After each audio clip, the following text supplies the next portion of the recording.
Okay, so this video is likely to ruffle some feathers, but today I want to talk about Relic guitars, specifically why I think these are better than non-Relic guitars in many, many ways.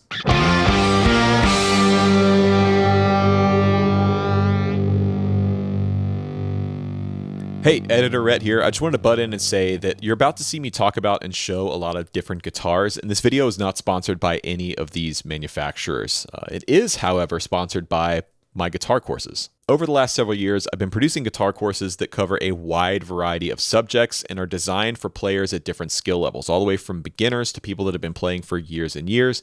There's something for you in these courses. If you follow the link in the description and use the code GET50 at checkout, you'll get 50% off of your order, and that's only available through the link in this video. So check that out if you're interested, and back to the video.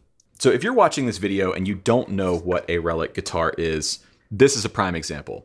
On screen or at a distance, this guitar looks like a 1951 to 1952 Blackguard Telecaster from Fender. And you might think that this is a real vintage example, but it's not. This guitar was built late last year. It's basically brand new.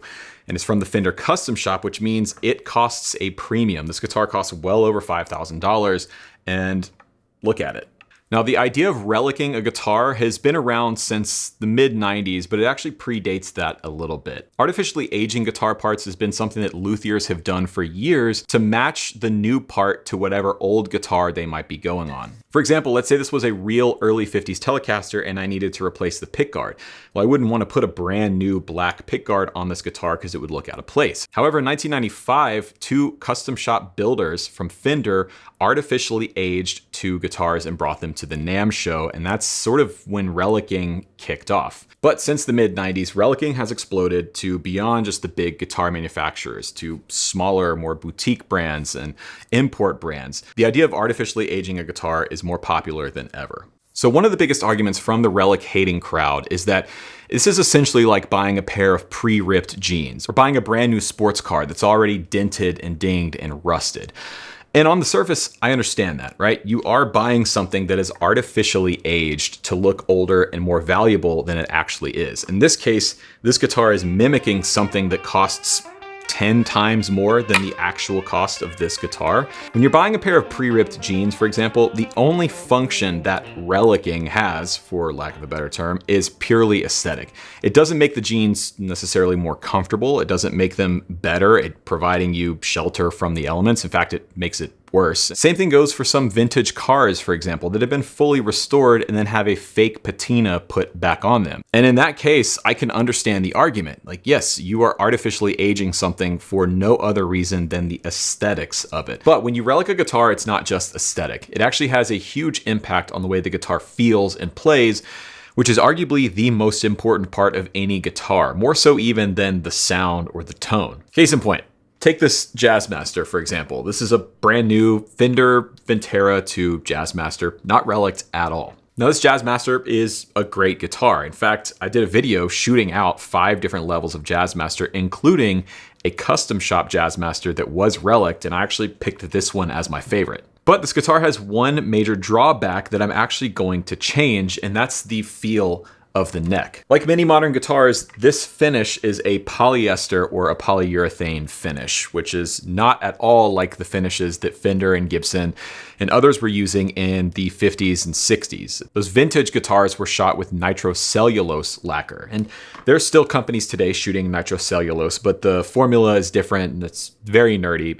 It's just a little different. But this guitar is not nitrocellulose, it's polyester. And what that means is the finish on the body and the finish on the neck feels kind of like a football helmet almost. It's super shiny, super smooth. It looks great, sure, but when you play it, especially if you have slightly sweaty hands, the back of the neck gets so sticky and it feels terrible. The other thing is the fretboard or the fingerboard edges. Now, if you've ever played a vintage guitar that's been played a lot and is really broken in, one of the things you might have noticed was how comfortable the neck felt.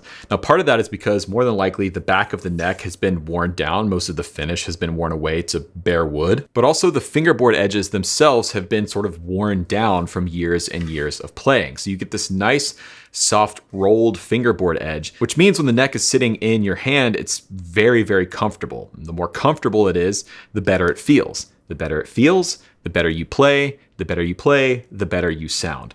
That to me is the biggest reason why I prefer Relic guitars over non-Relic guitars. They feel perfectly broken in. It's like your favorite pair of jeans that you've had for years and years that are just comfortable. Now, you certainly don't need to buy a Relic guitar to get that same effect. In fact, I've made videos here on the channel about how to take a modern guitar like this, take a neck, and make it feel more comfortable and broken in.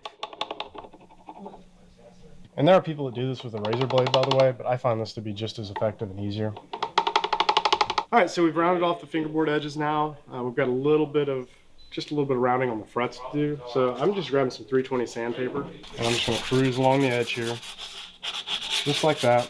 Now it feels much, much nicer. Oh yeah, man. Nice and smooth. But what I use is 4/0 steel wool.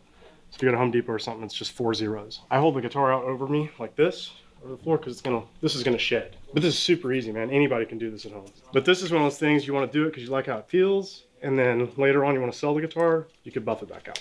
So now, but in a way, isn't that kind of relicking your guitar? You're artificially aging it. You are accelerating the aging process in an effort to get the guitar to feel better. So in my opinion, you're relicking, and you're a fan of relicking in some way, shape, or form. Or take this guitar as an example. This is a brand new guitar. This is from a company called Powers Electric, and this guitar is not reliced at all, even the neck. It's a very unique, modern design that's not trying to be anything old or vintage, but it still accomplishes that same thing that I was talking about with this guitar. They just do it in a different way. Rather than spraying lacquer or polyurethane and then sanding it back, they've just left the back of this neck as a sort of oiled mahogany, almost raw wood feeling neck. So it feels incredibly comfortable to play.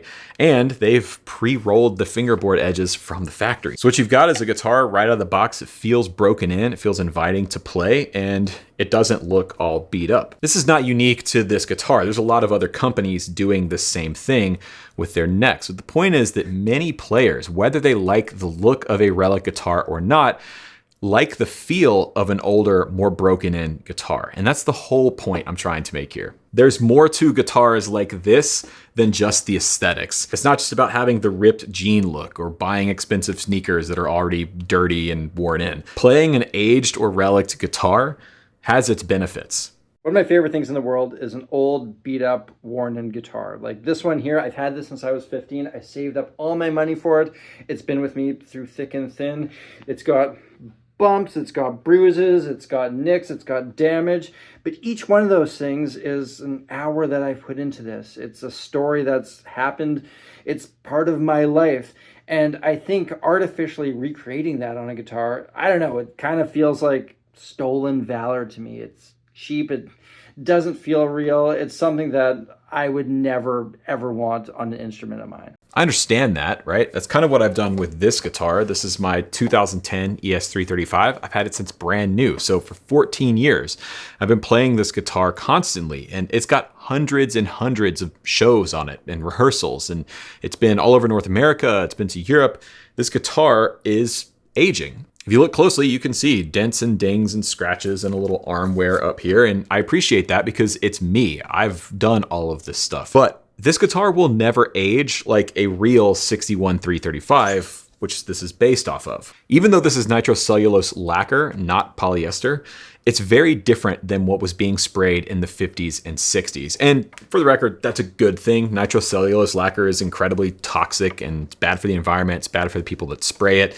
And the newer formulas are slightly less toxic. So overall, it's a good thing. But the fact of the matter is guitars like this just don't age like their older counterparts do. Or in the case of this guitar, you could play this guitar for decades and it's going to get dents and dings and scratches. It'll show signs of wear, but it's not going to have that more comfortable sort of broken in feel that a vintage Jazzmaster would have. People don't want to wait for 40 years of playing a guitar every single day for it to wear in and feel like a great pair of jeans. Sometimes you just want to buy something off the shelf that plays great, feels comfortable, feels broken in, and has a little bit of character to it. So I understand. If you don't like the look of something like this, you don't like the fact that the aging is real, it's not a real vintage guitar, I think that's completely valid. But I will push back on the idea that Relic guitars are just for aesthetics and people that want to look like they own the vintage thing, but really don't. There's far more to a Relic guitar than just the aesthetic. And in my opinion,